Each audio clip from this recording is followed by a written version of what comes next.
ជំរាបសួរនិងសូមគោរពដល់ពុកម៉ែបងប្អូនទាំងអស់គ្នាដែលចូលមកកាន់ Channel របស់ Admin ដើម្បីទស្សនាវីដេអូតម្រុយឆ្នោតយួន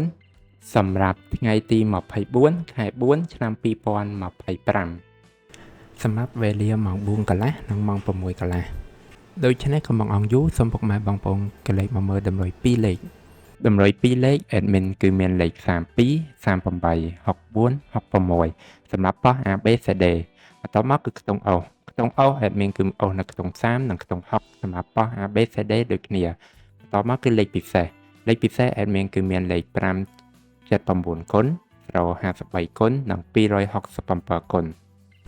ដែលលេខទាំងអស់នេះសុទ្ធសឹងតែជាលេខដែលមានសង្ឃឹមថានឹងចេញខ្ពស់សម្រាប់ថ្ងៃនេះអរគុណពុកម៉ែបងប្អូនទាំងអស់គ្នាដែលបានទស្សនាវីដេអូនេះពីដើមរហូតដល់ចប់ក៏ជូនពរពុកម៉ែបងប្អូនទាំងអស់គ្នាធ្វើការសងសំណាននៅថ្ងៃថ្មីទទួលបាននូវការហេងឆ្នះចំទាំងអស់គ្នា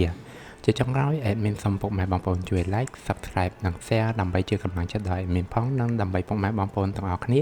ទទួលបាននូវវីដេអូថ្មីបានឆាប់រហ័សផងដែរដូច្នេះ Admin សូមជម្រាបលានិងជួបគ្នានៅវីដេអូក្រោយ